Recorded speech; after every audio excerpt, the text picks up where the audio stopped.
Welcome to the Love on the Go podcast, brought to you by Carolina's Matchmaker. I'm Laurie Burzak, and for over 17 years, I've been helping singles find the relationship of their dreams all over the Carolinas. Along the journey, I've met so many amazing professionals and experts from various fields, and I'm excited to introduce them to you. What's my goal? I want to help you look at love and relationships in a new way and to grow in your understanding of how love works.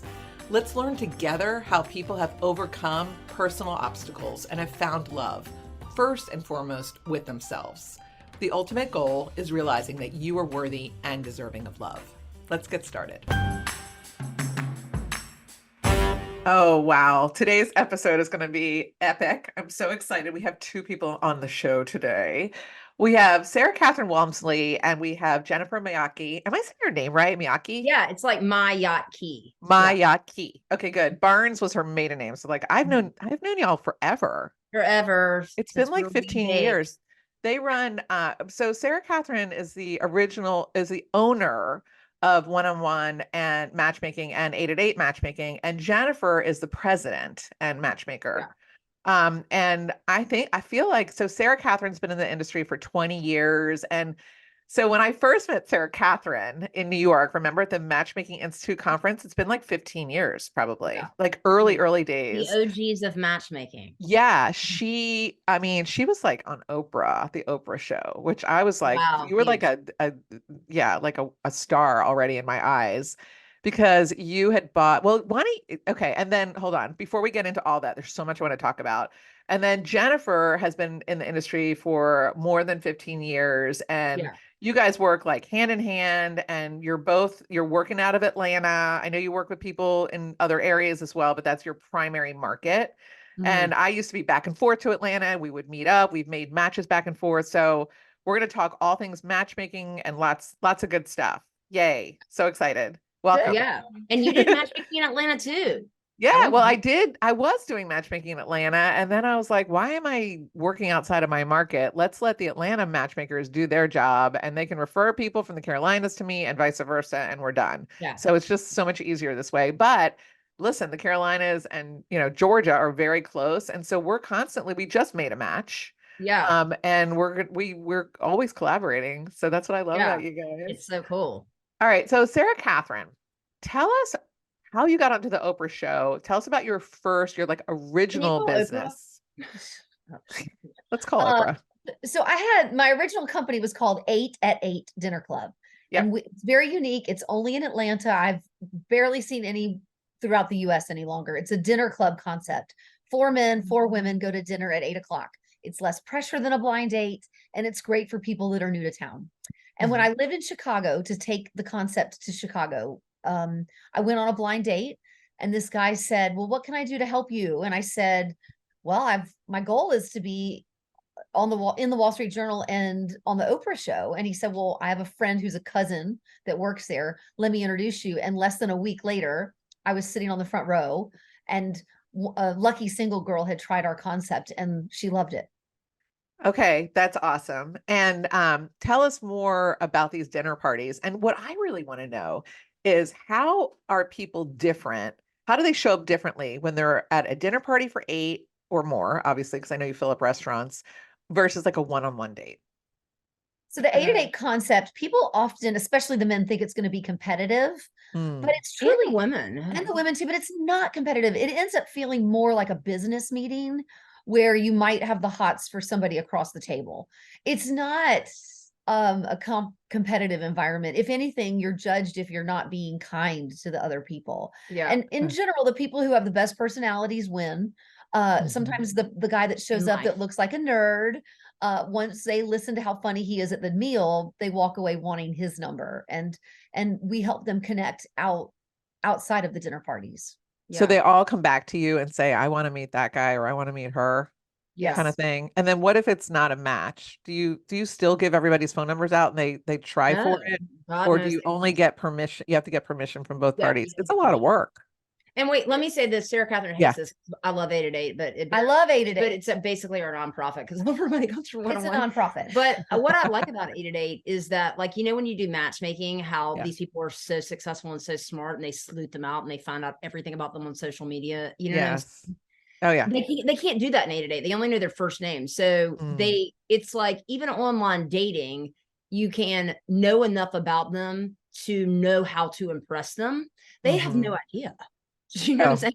So they have no choice but to show up and sort of be themselves because they don't know what people like and they don't like. So you can really tell if somebody's an asshole. They're really nice. You can. Especially in a group, in the group app. There's so much that you can they don't tell, know right? you. They have no idea what would impress you. It's yeah. I think that's great. Right. Like the kind of like the guy who's like showing off about his assets or yeah. I mean, the woman you that's and I both know too that gregarious. 70% of our clients stalk each other and like go way down into the feed to figure out how to impress the date. Do you know what I have done to prevent that from happening? And everybody's social media. I give out a first initial now. What? Oh yeah. We don't tell them where they went to school. Say this, but are the clients are like rich and controlling? How are they gonna agree to go on a date with X? I don't understand how you get them to do this. Well, I mean, we're persuasive in our fields. We know what we're doing, right? I'm gonna call you later. I don't know if I can do it. Okay. But I say to them, I don't want you looking each other up.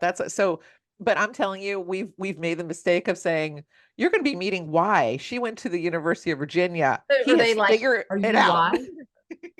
What are you saying? Hi, are you Y? I'm X. Right. This is funny. I got a text message last week from a client. He's like, oh my God, I'm having the best time on my date, but I can't remember what her name was. I know it started with K. She just went to the bathroom. What's her name? And I'm like, oh my God, her name is whatever. I was just laughing so hard. Yeah.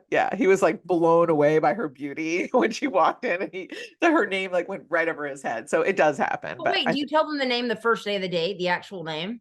No, I don't want them looking each other up. I hate that more than anything. Well, how do they meet each other? Oh, so our date concierge, Joanna Lee, she sets up the entire date and they just meet at the table.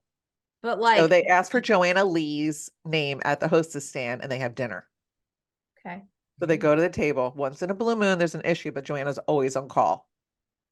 Cool. And if they're meeting at like a brewery or something, we tell each other like what they're wearing. I know. It's fun. Okay. So you do the 8 at 8 and then you launch one-on-one matchmaking and that's more traditional matchmaking. Yes. Jennifer has a background with having worked at It's Just Lunch. And she said, there are white collar professionals in Atlanta that need help with a regular dating service. So we do a little bit of matchmaking, a lot of dating service, because I consider dating service to only be meeting people within the pool.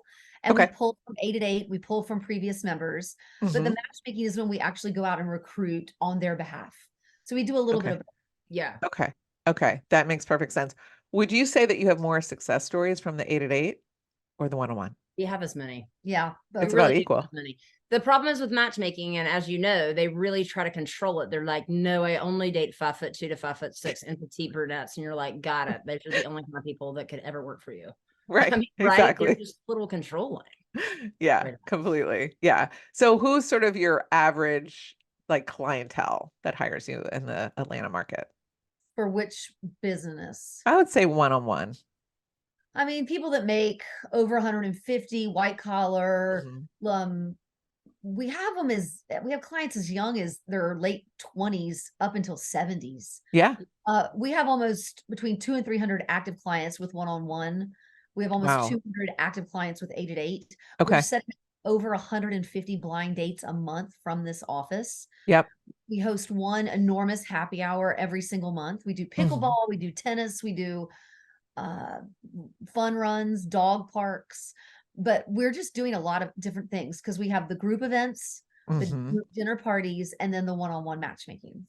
Yeah. Okay, cool. So, all right, Jen, I'm going to ask you this because I know you do a ton of the matchmaking. What is your favorite thing about matchmaking? What like really kind of gets you inspired? Well, I mean, it's really hearing about the success stories, but if I'm honest, it's like, I knew I had it right. You know what I mean?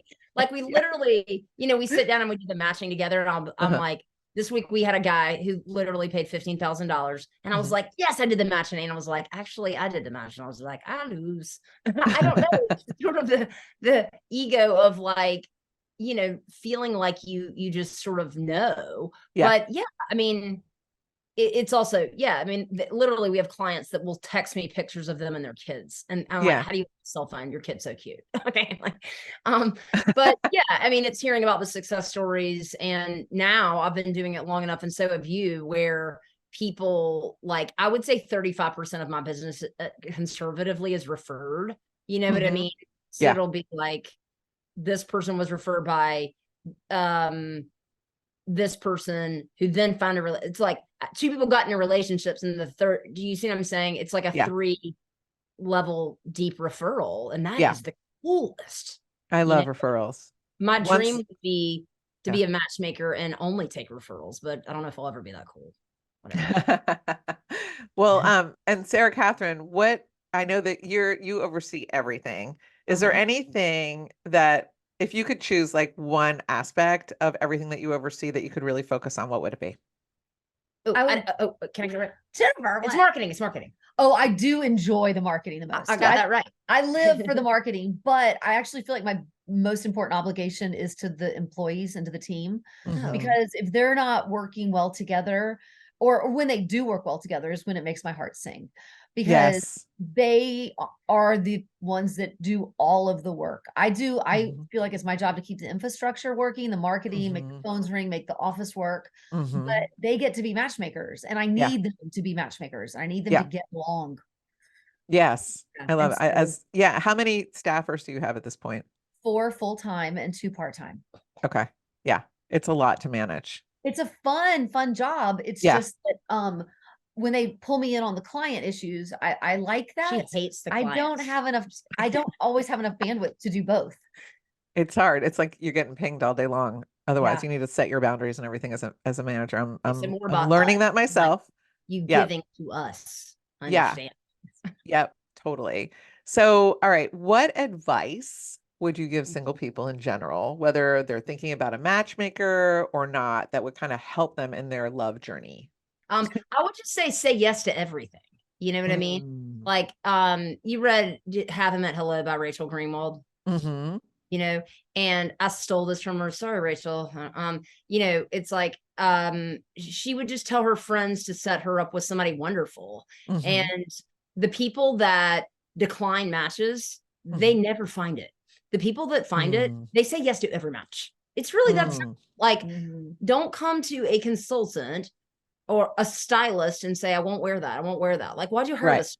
Don't go to a trainer and say, I don't do burpees. I don't do this. Don't come to a matchmaker and you've not had, you know, you want help and then not take the help I tell you. Cause like, if you knew all the right rules, if you want me to be your order taker, like a waitress, and give you what you're looking for, I bet that's what you've been doing online. What you really need me to do is turn on my brain with my 20 years of experience and get you out of your own box, because your own little box is what's keeping you single. Yep.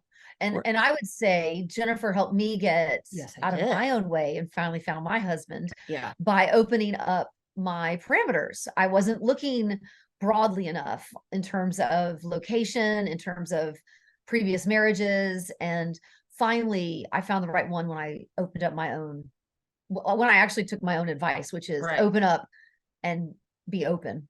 Yeah. I've watched both of you get married. Yeah. I've watched both of you get married and have babies since I've known you.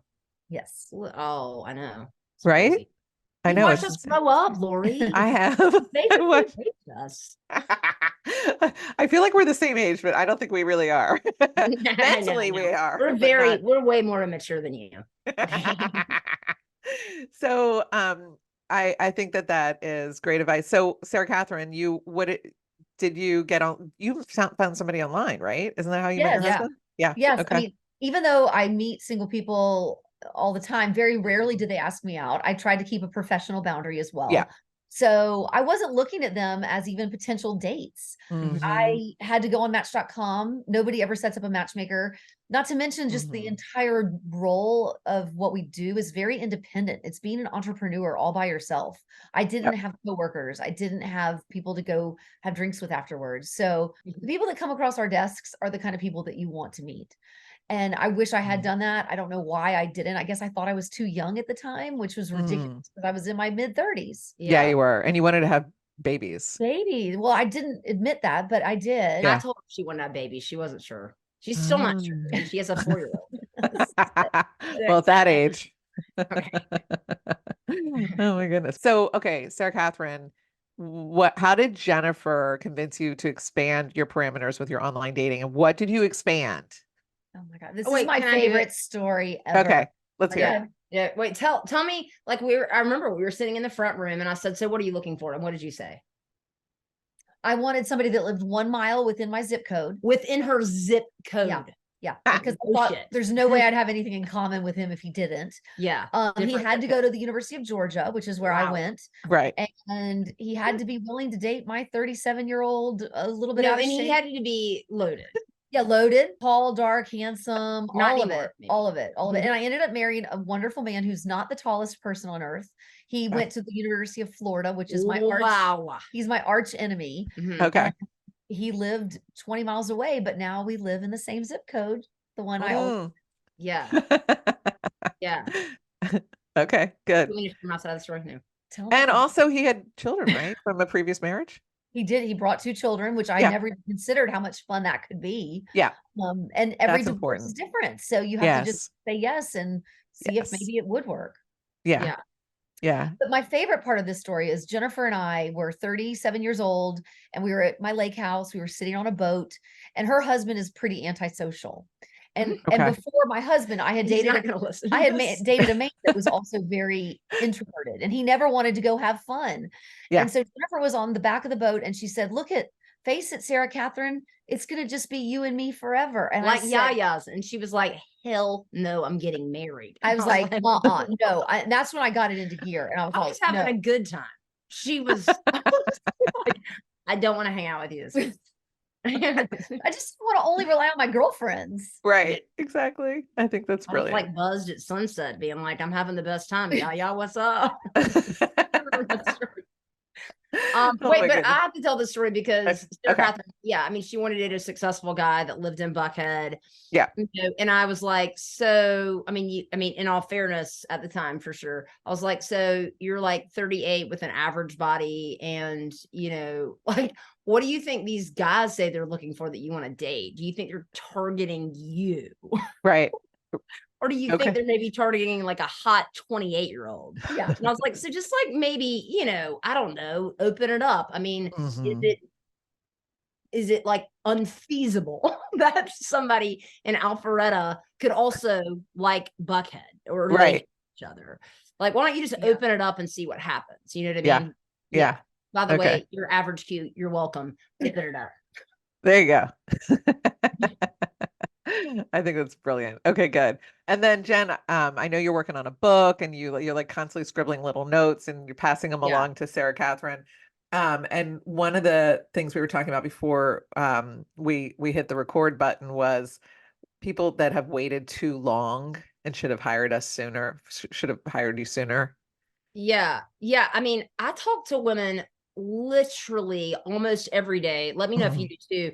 And they're like 40 and sometimes they've frozen eggs, sometimes they've not. And you'll say you want kids and they're like, oh yeah. And I'm like, okay. And they're like, well, I mean, I would at least adopt. And I'm like, well, how long has it been since you dated somebody you really liked? 5 years? Oh, okay. You're really not close to the having a baby mark. You're not even on the train. Don't you see what I'm saying? Like, I feel like they put it off and they think they can come to us and like meet somebody in 6 months they marry, that I'm some sort of like magician. And I'm like, I mean, I don't know that you're that desirable. You've not had a boyfriend in 5 years. Do you know what I've told? No, I hear what you're saying. You know what I've actually told women to do is go have your baby and then come back to me and then I'll find you a husband. And I had one woman do that. I had a woman do that. And did you find her husband? Well, she didn't actually hire me, which if you're listening, you know who you are. You need to go ahead and do that at some point. Yeah, there's badass business want to do about it. Yeah, but you know what? She is living her dream. She wanted a baby. When a woman is in her late 30s and is looking, it's all she's looking for is a baby daddy at that point. It's too much pressure for a woman. Stop it. Have the baby and then find the husband. That's my opinion. Okay, well, this is like, a bad theory, and I'm probably gonna get some hate mail. Will the hate mail go to you and you not tell me about it? That'll be fun. Possibly. Right? Okay. Possibly. I mean, listen, I say settle. Okay. 50% of marriages end in divorce, and you don't want to do this shit by yourself. I have 2 kids. I mean, you don't have to settle on an asshole, but like you settle on a nice guy who treats you well. Like that's the problem. They're holding out for perfection. Holding out for like the biggest dog. Yeah. And sometimes, and I'm telling you, those women that have babies on their own and they come back and see me, they hire me all the time. They never find it. They like the men. The men are like, I don't know that I want to date this one with a 3-year-old that she did IVF by herself, that she pays for everything by herself, that raises the kids by themselves. Sounds like she doesn't need a man. That it's subconsciously emasculating for them. Do they respect her? Yes. But do they feel like wanted and needed? No.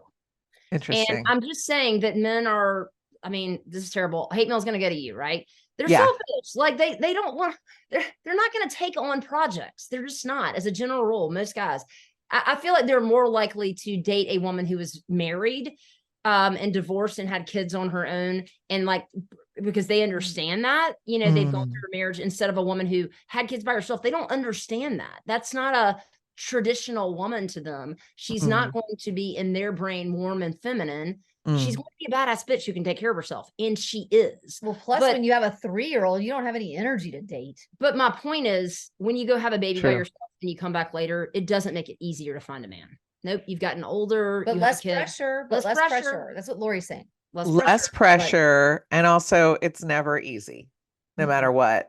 But no, and I would just challenge you a little bit and just say that I do believe that there are men out there that will not feel emasculated. They need to be very secure, but they may not be exactly what the woman is looking for. And that's when the woman needs to say, okay, here's a guy that's okay with the fact that I'm an independent woman and that I don't need a man. I want a man. I desire a relationship. I hear you. I think that man is out there. That woman who never settled will not never settle now that she's got a kid that this baby's got to be good enough for, plus her. So it's a mutual never settling. I don't see these women find it, is what I'm telling you, because they're 44 years old, never been married by the time they go to have a baby on their own. A lot of times. Yeah. And I'm not saying they're not nice people and I don't respect them. I'm just saying when they have the kid, it doesn't get easier. You know, Laurie Gottlieb, very popular writer, author. She wrote an entire book about, you know, the case for settling. But what started from this article, because she chose to have a baby by herself. And as she was sitting with other moms that didn't have husbands, she looked at the other married couples and thought, you know, it just, the stakes get even higher when you bring that baby into the situation. And I don't know. She said it's no cakewalk. Yeah, no cakewalk. But I don't know how we got on this topic. It's interesting. It's interesting. I say settle. 50%. I mean, even if you think you're going to find your dream guy, he might cheat on you. Okay. Yeah. So life is hard and marriage takes work and it's not perfect. And I think that people are waiting on this like golden halo from God to show that that's their husband. And really, it's just a nice guy that you're kind of attracted to. It really can be that simple. Yeah. And when we say settle, I don't know about you, but here's what I think when I hear that word.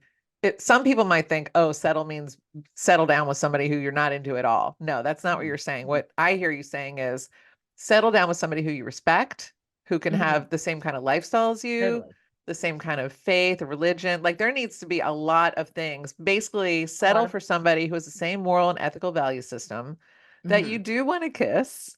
Yeah. That maybe your stomach isn't turning over and over again, which with butterflies, which by the way, actually is anxiety. And what people who are anxious attachment styles experience. That's not even real love. What you're really looking for is somebody who feels like home, that you are excited to kiss. Like if you have those two things, if that's what anybody would call settling, like to me, that's actually the real deal. It's that roller coaster ride that people think they need to be on when they're dating. That is a falsity. And I think that's really what people need to take off the table. Yeah, definitely. Right. And then what about all those couples we set up? And they're like, yeah, I just wasn't feeling chemistry. It's like, go out again. Are they a quality person? You jump on him, right? He's a great guy. Yes. Well, I mean, and even though we just talked about settling, like when people say they're not feeling chemistry, I'm like, so like definitely if he were to touch you, would it like you would be heaped out? Right. Like to me, if like somebody gives you the creeps, You don't have to go on a date with them again. That's weird. I mean, like, or you just seriously just you're repelled by them. You don't think on a date with him, but feeling neutral and thinking they're a nice guy. Oh, that could be a great dude. Yeah, 100%. So yeah, and sometimes it takes women. Listen, I think for men it needs to be there from the beginning. Yes, me too. Right, it has to be there. But the women, Yes. sometimes women, it might take 5 dates before they're like, okay, I'm attracted to him. Because they start seeing all the things. Oh, he's reaching out to me every day. He's texting. He's planning fun dates. We're having a great time together. He's respectful, all the things. And then the woman's like, all right, I like the way I feel. And obviously I'm a high priority. You're right, though. If a man does not feel it, I don't even encourage him to pursue it. It's just not even. They'll just drop it like 2 or 3 dates later. They'll be like, I wasn't really attracted. Why is that? I don't know. Turned on. It's just, I felt totally neutral when I met my husband. Completely. Right. But he was just a nice guy. I knew my husband for a year and a half before we started dating. Really? Yeah, he was also younger than me, and we were in college. So yes, Cougar. You know, you're not going to think about a freshman. How much younger is he, Cougar? He was actually today. It's December 7th when we're filming this. Today is his birthday, so he's a year and a half younger than me. Oh gosh, all right, that's. I know. I told somebody the other day that he was 10 years younger. And she was like, really? And I was like, no, not so much. Do you ever set up men that are younger than the women? Oh, yeah. How's that go? How much younger? I mean, it happens like in the 20s, a couple of years. Yeah, just 20s. Okay. Men that are, I mean, love it when women tell you they're willing to date younger. Yes, but women, don't you love when women say, I am, how I'm willing to compromise. I'm willing to date younger, up to 10 years younger. Thanks, Heather. That's a big compromise. We're getting a lot of requests. We're getting a lot of requests for older women. They're coming here all the time. And oh yeah. but yeah, I mean, we do 2 or 3 years all the time. Like honestly, even in the 50s, 2 or 3 years. Don't you do that? Yeah, I mean, I try. Sometimes the men are often like 3 or 4 years. Who cares? Do you tell ages when you're making your matches? No. Do you do it? You're like, you're meeting X. I won't tell you how old he is. You're going to show up here. You're going to get the drink I've ordered for you. I do. Tell ages? I tell ages. Okay. I do. Okay. But it annoys me so much when a man is like, yeah, I'm just not attracted to women my age. I know. Get off of it. But I mean, you hear like, it. I know Jennifer Lopez is 50 and you would definitely like push her away. You'd be like, get off of me, you old lady. Like, it's so stupid. Yeah, I mean, have they seen all women that are 50? Like, what are they talking about? Stupid. I know. It annoys me to no end. And I think that it's just the nature of coming to the matchmaker, because if they met each other out and about at like a social club or something, and you literally had no idea how old somebody was, because they take such good care of themselves and they work on themselves and they're so interesting and dynamic and their spirit is really shining through. Yeah. The dude could totally be attracted to her, but it's just like the nature of our business. Yeah. It actually, when somebody says, I'm never attracted to people my age, I think they're like unsophisticated, like not knowing the basics about wine. Have you not met any women your age? Like, do you not leave your little corridor? Do you right? That's or also women that they tell statement. me, these women tell me that their ex-husband was 10 years older than them, but they're not willing to date more than 2 years older than them. I'm like, yeah, because right. Or women, like I was talking younger girl and they want to get a hot dude, hot young guy. Well, I was talking to a client today who had sadly lost her husband at a young age, by the way. And she's dating a guy online that she met through our program, and he's 10 years older. And she's like, I feel like I'm not letting my walls down because I'm concerned about his age. But he's going to die soon. He is like, and he's not. I mean, we don't know what's going to happen from one day to the next. Like, God forbid, we could get hit by a bus. It's like, enjoy your life. You're going to pass up love right now and wait another 7 years? Yeah. Which I have found is kind of the length of time it takes somebody to find somebody on their own. Have you noticed that? Like, I will see people come into my database. Divorce, it takes 7 years. It takes, I mean, if they're like looking, it can take up to 7 years. And that's what matchmakers' job is, to escalate that time period. Yeah. Like, it's not like, and that's the other thing, like, do you feel like when people hire you that they want something tomorrow, do they feel like it's that it's just going to happen right away when they've been waiting so very long to meet somebody? And is it unrealistic for them to think that way? I actually no, I love when they find somebody right away because Well, honestly, it's I can do best. that. I love that. But what is more frustrating to me is when they want to come in here and date like they did online. You know what I mean? They think I'm just Yes. sciencing this like petite brunette who's beautiful and doesn't know she's beautiful. You know what I Right. mean? Like Right. and they're like, but only beautiful to me. I'm sure other people won't find her beautiful, but she'll be stunning. Right. Like, It's so realistic. yeah, I mean, they want like an unlimited supply of this person. That's more frustrating to me than wanting us to find it right away, unless they haven't had a boyfriend in 5 or 10 years and they want me to find it quickly. Because Right. no, a huge one is for you to be going on a third date. Yes, exactly. You really put the cart before the horse here. Yeah, that's what I'm talking about. Okay, so you said earlier that the second date is the most important. How is it? Yeah. I think it's the most important because especially for a woman, if she senses quality in the guy, she should do her very best to get on a second date with him. And why would you even consider not going on a second date if you've already invested the time in the first? Yeah. This is something I observe is when people sort of give a lukewarm response to the first date and then they wait too long to plan the second one, it just gets canceled. It's just done. Like, when they're like, maybe maybe I'd go out. Interview. When you interview somebody who's kind of neutral and they can't see you for 3 weeks, you're like, no, it's cool. Let's not take it. They just let it go. They'll cancel the date. Yeah. Yeah. And what about texting? What do you guys think about texting? I hate texting. It's the bane of our existence. So that person that just over texted to death. No, I mean, I think that all men have been thank you and non-thank you Bumble.